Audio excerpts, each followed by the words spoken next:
আজি মাজুলীতে শেষৰখন নিৰ্বাচনী সভাত অংশগ্ৰহণ কৰিব হিমন্ত বিশ্ব শৰ্মাই। মাজুলীৰ জেংৰামুখৰ বিশাল নিৰ্বাচনী সভাত উপস্থিত হ'ব মুখ্যমন্ত্ৰীগৰাকী। ইতিমধ্যে কাম কৰি থকা হৈছে মূল সভাস্থলীৰ 30,000 মানুহক লৈ অনুষ্ঠিত হ'ব জনসভাখন। নিউজ ডেস্ক ৰিপৰ্ট ইছা 24/7।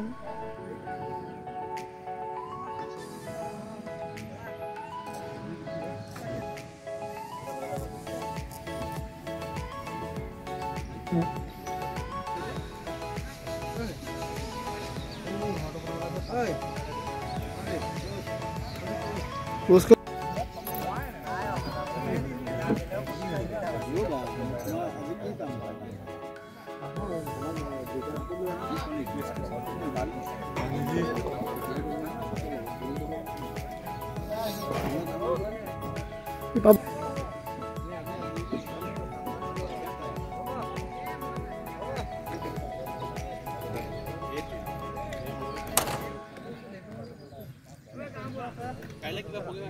আপোনালোকে দেখিছে পৰিবেশ এটা বিশাল জনসভা আমাৰ অসমৰ দক্ষ আৰু জনপ্ৰিয় মুখ্যমন্ত্ৰী ডক্টৰ হিমন্ত বিশ্ব শৰ্মা ডাঙৰীয়াই সম্বোধন কৰিব আৰু এই জনসভাত আমাৰ ভাৰতীয় জনতা পাৰ্টি মাজুলী জিলা সমিতিয়ে আমাৰ ইয়াতে প্ৰায় আমাৰ 30,000ৰ অধিক আমি ইয়াতে কাৰ্যকৰ্তাক লৈ আমি এটা জনসভা আহ্বান কৰিবৰ কাৰণে আমি প্ৰস্তুতি চলাই আছোঁ আৰু আপোনালোকে নিশ্চয় এতিয়া গম পাইছে যে মাজুলীৰ এটা বেলেগ মহল এটা সৃষ্টি হৈ আছে আৰু মাজুলীৰ মানুহে ইতিমধ্যে সিদ্ধান্ত লৈছে যে মাজুলীবাসী ৰাইজে উন্নয়নৰ পক্ষত ভোট দিব আৰু সদায় উন্নয়নৰ লগত থাকি ভোট দিব আৰু বিজেপি চৰকাৰৰ নেতৃত্বত মাজুলীৰ যি ধৰণে উন্নয়ন হৈছে আপোনালোকে নিশ্চয় জানে।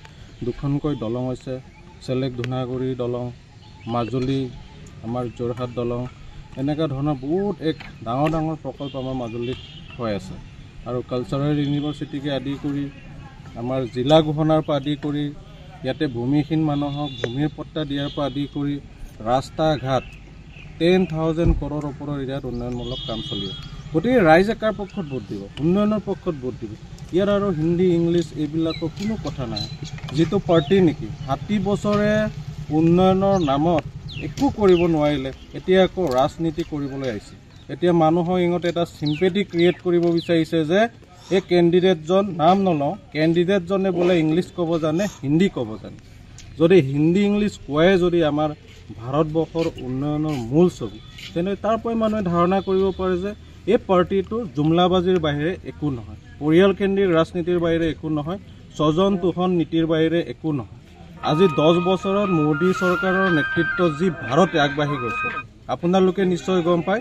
3-4 মাহৰ আগত G20 সন্মিলনখন আমাৰ মাননীয় প্ৰধানমন্ত্ৰী আমাৰ নৰেন্দ্ৰ মোদী ডাঙৰীয়াৰ সভাপতিত্বত অনুষ্ঠিত হৈছিলে। গতিকে তাৰ পৰাই অনুমান কৰিব পাৰে যে আমাৰ দেশখন বহুত আগুৱাই গৈছে আৰু এতিয়া আমাৰ নৱপ্ৰজন্মও উঠি অহা প্ৰজন্মও বিচাৰে যে মোদীৰ নেতৃত্ব, ডক্টৰ হিমন্ত বিশ্ব শৰ্মাৰ নেতৃত্ব ভাৰতবৰ্ষখনক বিশ্বগুৰু আসনত বহুৱাবৰ কাৰণে আমাৰ মাননীয় প্ৰধানমন্ত্ৰী ডাঙৰীয়াই যিটো পৰিকল্পনা লৈ কাম কৰি আছে, আমাৰ ভাৰতবাসী আমাৰ বিজেপিৰ লগত আছে, উন্নয়নৰ পক্ষত আছে আৰু আমাৰ অসমৰ মুখ্যমন্ত্ৰী ডাঙৰীয়াই অসমখনক 5খন শ্ৰেষ্ঠ ৰাজ্যৰ ভিতৰত এখন শ্ৰেষ্ঠ ৰাজ্য হিচাপে প্ৰতিষ্ঠা কৰিবৰ কাৰণে দিনে নিশাই যি কাম কৰি আছে তাৰ পৰাই প্ৰমাণ কৰিব পাৰে যে ৰাজনীতি কেনেকৈ কৰে।